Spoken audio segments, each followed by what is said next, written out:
माधवगढ़ नाम का एक गांव हुआ करता था। वह गांव बहुत ही खूबसूरत था।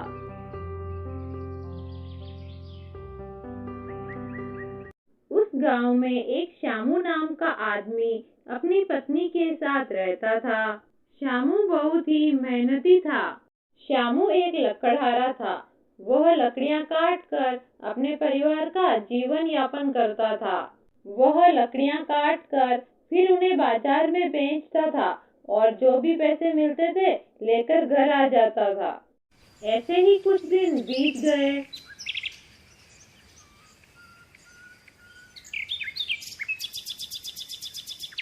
एक दिन श्यामू अपनी पत्नी से कुछ बात करता है। सुनो लाली, जंगल के आसपास की लकड़ियां खत्म होने को है।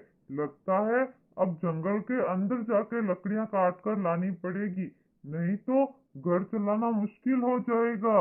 सुना है जंगल में बहुत खतरनाक जानवर रहते हैं, शेर, चीता, भालू आदि। वहाँ जाना ठीक नहीं होगा जी।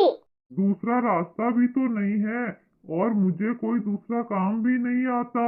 हमारे पास इतने रुपए भी नहीं है जिससे हम कोई व्यापार शुरू कर सके। हिम्मत करके जाना ही पड़ेगा जंगल में। अगले दिन रामू लकड़ियां काटने जंगल की तरफ निकल पड़ता है। वह घबराते हुए जंगल के अंदर तक चला जाता है। वहाँ उसे कुछ सूखी लकड़ियां दिखाई देती है। वह लकड़ियां काटने लग जाता है। वह पूरे दिन लकड़ियां काटता है और फिर सारी लकड़ियां जमा करके चला जाता है और उन्हें बाजार में बेच आता है।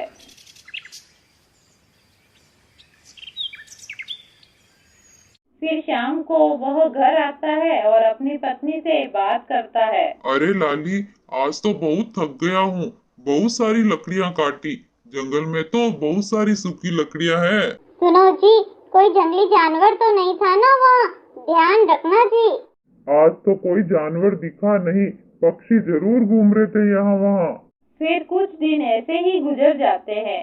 श्यामू रोज लकड़ियां काटने जंगल में जाता और उन्हें काट कर बेच देता।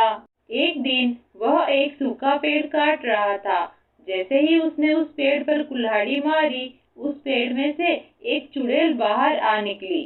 चुड़ैल को देखकर श्यामू बहुत डर गया। चुड़ैल, अरे बाप रे, ये तो मुझे खा जाएगी। भागो रे भागो यहाँ से। तब चुड़ैल श्यामू से कहती है, डरो मत तुम, मैं तुम्हें कोई नुकसान नहीं पहुँचाऊंगी। तुमने तो मुझे इस पेड़ से आजाद करवाया है। तुम इस पेड़ में कैसे कैद हुई? एक तांत्रिक ने मुझे जबरदस्ती इस पेड़ में कैद कर दिया था, पर आज तुमने इसे काट कर मुझे आजाद कर दिया। मांगो तुम्हें क्या चाहिए? मुझे कुछ नहीं चाहिए। मैं मेहनत मजदूरी करके अपना जीवन यापन करता हूँ। मैं जितना कमाता हूँ उसमें खुश हूँ। श्यामू की बात सुनकर चुड़ैल बहुत खुश हुई और उसने श्यामू को इनाम के तौर पर सोने से भरा हुआ एक कलश दिया और वहाँ से गायब हो गई। श्यामू कलश लेकर घर आ गया और सारी बात अपनी पत्नी को बताई। ये तो आपकी ईमानदारी और मेहनत का ही फल है। सुनो जी, अब आप अपना कोई व्यापार शुरू कर लो। इन सब का उपयोग सही कामों के लिए होना चाहिए। फिर दोनों पति पत्नी एक नया व्यापार शुरू करते हैं और खुशहाल जिंदगी जीते हैं।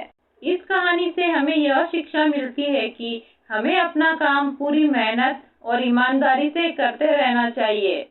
प्लीज कहानी को लाइक, शेयर और सब्सक्राइब जरूर करें।